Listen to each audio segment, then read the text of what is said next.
Hello YouTube and welcome, Zadarkus back with another tier list for 6.4, this time for the top lane. The first top laner I'm going to mention is going to be Malphite. Malphite being really tanky and great against those champions that are being picked now, even though Kog'Maw and Vayne are tank killers. When it comes to tanks, this guy is even still the better pick. Of course, his ultimate, again, one of the best engagements you can have, and if you have an enemy champion like a Kog'Maw or Vayne, that hard engagement is going to make all the difference. Of course, you can have some good synergy with teammates in your team, for example Orianna, Nivea, a Jarvan in the jungle, or just a Lee Sin that follows you up with the shield, and then insects, for example AD carry. Malphite is insanely strong. Of course, if we are seeing so many assassins now, of course, even though he doesn't need to go full AP, just one little item, let's say Abyssal Scepter or Frozen Gauntlet, already boosts his damage even more, with a Sunfire Cape, for example, for some constant AoE damage. He still is able to burst squishy champions quite a lot. If you do your job as Malphite and you can get the mid laner or the AD carry out of a fight, you are already changing the odds for your team. And for example, a Kog'Maw has just no chance. You're gonna be in his face.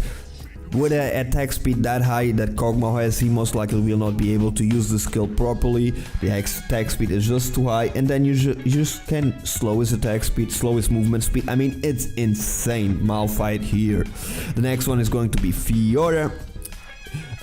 For different reasons here. This is more a hard carry type of top laner. Of course, you risk it a little bit more as offensive items are more expensive, and if you fall behind, it's hard to come back when you're trying to play an offensive champion. Now, if you win the lane, if you are good with Fiora, you can most likely kill most of the champions that are being played now.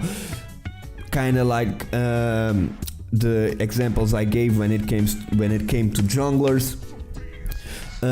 We are seeing less CC compositions, and therefore Fiora can just wreak havoc against the enemy team. Against Assassin, thanks to her parry and overall system that she has with the critical and how her ultimate works and all that, you can burst the assassins, you can burst the carries of the other teams really fast, and you can do a lot of damage overall when it comes to an actual team fight, since you most likely will be able to burst at least, let's say, the AD carry in the first couple of seconds, and then you just have to move to the other team. Now, I would not suggest really Fiora against a heavy CC team composition, but if you really want to deal the damage and carry your team, she is an option. The next one is going to be Nautilus.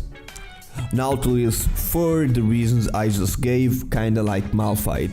We are seeing less CC compositions, a lot more attention to raw damage, burst potential, so sometimes you will not have CC in your team, you will not have engagements, and Nautilus is that champion. Nautilus is simply the champion with the most CC in League of Legends. You have this mini snare, mini stun with your auto attack, you have your slow with your E, your ultimate is undodgeable basically unless you have Zhonya.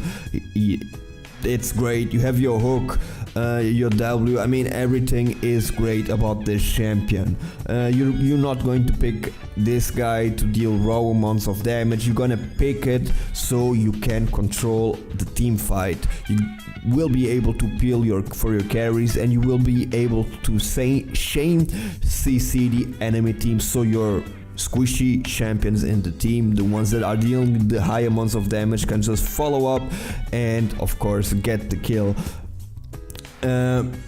Now, when it comes to honorable mentions, I still have Dr. Mundo in the priority as well, being unkillable at this meta and against most of the people. His cleaves do a pretty sick amount of damage, and with the heal when he kills the target, the laning phase is actually a lot easier than it used to be some time ago. So we know why Mundo is still banned, we know why he was so strong, those reasons are the same, and for that I have him here in my honorable mention.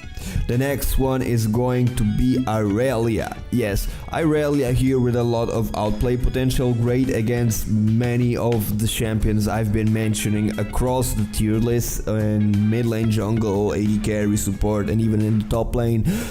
She is great to pick up squishy targets, she can burst them really fast, she has a great sustain, and overall she is a great duelist thanks to the possible stun you get, the implemented lifesteal she has, and the overall true damage. She is just a menace overall. Even against the Fiora she can do pretty well herself. The last honorable mention here will be no more less than Nasus. Why?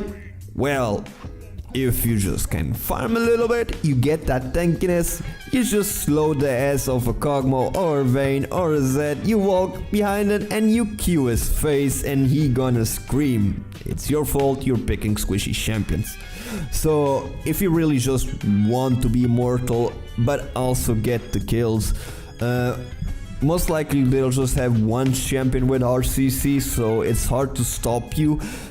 Just hold on, try to fit the Nasus in a team that you know your team is gonna hold at least 30 good minutes for you to farm up, and then just kill everybody.